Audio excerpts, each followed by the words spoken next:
71 assaults. And this is why and you're going to understand why I'm doing this in a few moments. Moses Waiswa is over there. Moses Waiswa, just stand up so that people can see you. Moses Waiswa is one of the 71 assaults.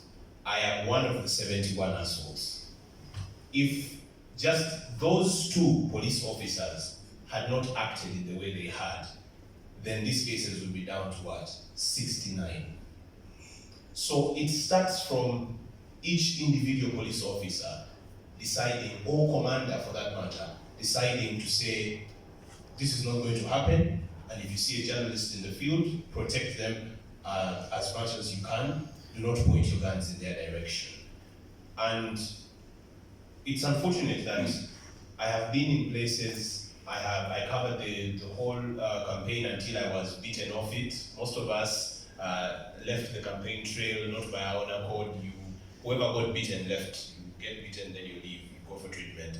And twice, soldiers pointed guns at me. One soldier points a gun at you, and he has already put it in, he's cocked it, it's in firing position. You know it is off, the safety pin has been, the safety lever has been removed, and he says, Njako kubesa strong wachifana. That's why I'm saying it is now on every soldier, on every police officer. Now, does this mean that this soldier or police officer has been trained to know that this person who is Okungwechifana taking a photo of me is actually doing their job, and they're there just to film whatever I'm doing? And besides, if you're doing something and you believe it is right, that is why we have all these cameras. Nobody has refused anybody from filming. You do not refuse people from filming if you know you're doing the right thing.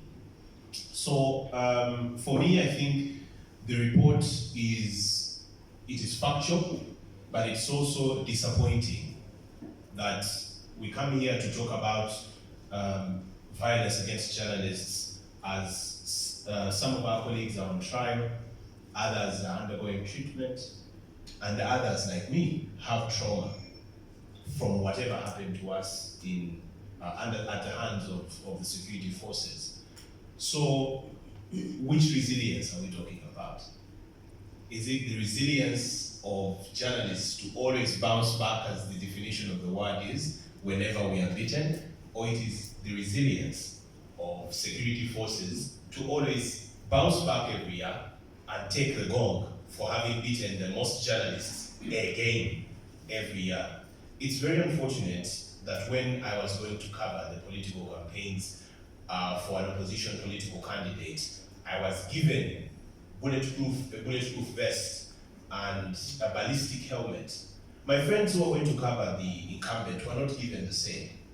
They were doing their journalism dressed in suits and ties like how the other journalists in the US are covering the presidential election. At that very moment while we were doing our own presidential election, I think the United States was also doing their own, going through their campaigns. And I was seeing journalists on CNN, on BBC, Al Jazeera, covering the presidential campaign in suit and tie.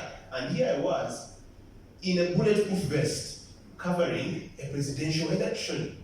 Something that is meant to be as civil. It's a democratic process.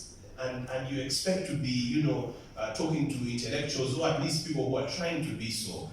And here I was wearing this. And the fact that my editor preempted and knew that you need to go with a bulletproof vest if you're going to cover that candidate. That means that there is a problem that is deep-rooted, that we know, but action has failed. And it looks like all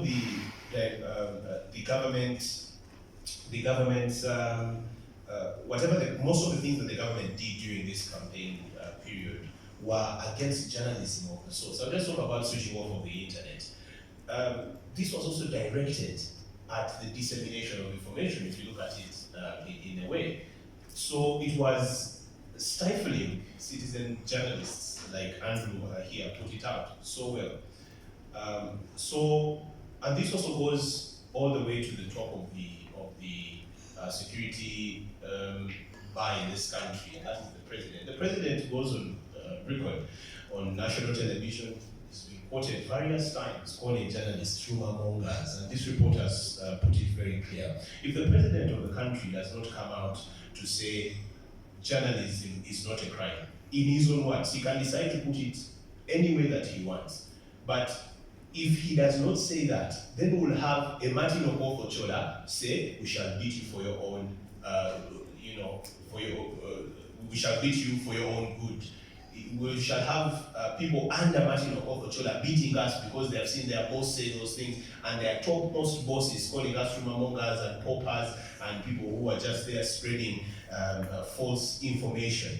Now, if that does not happen, if the leadership of the country does not say journalism is not a crime, then the people that they lead, the security forces that are taking the commands from them, will not understand that there is a need to protect the journalists rather. The president has put his foot down on so many things. And I think that it is time for him to also put his foot down, because having lived in this country all my life, I know that if he does, then something will actually happen. But also lastly, I see Solomon's lights going off there.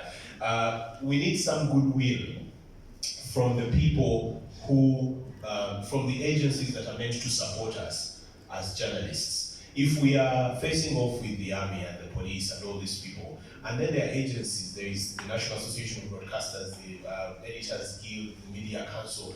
We need these people, the Human Rights Network for Journalists, we need these people to actually really support us. I'll give you an example. The Media Council started the registration, our accreditation, while we were on the campaign trail.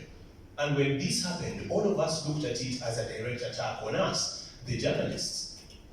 And I don't think the Media Council has actually vindicated itself. I'm glad that there's somebody from the Media Council to answer this question. The Editors Guild took the Media Council on in court. Court pronounced itself. If you know that something you are doing is right and you are not being used, you are not acting on behalf of somebody else, then you follow it through. I expected an appeal from the Media Council, if indeed they believed that the accreditation was right. So why did they appeal? Thank you.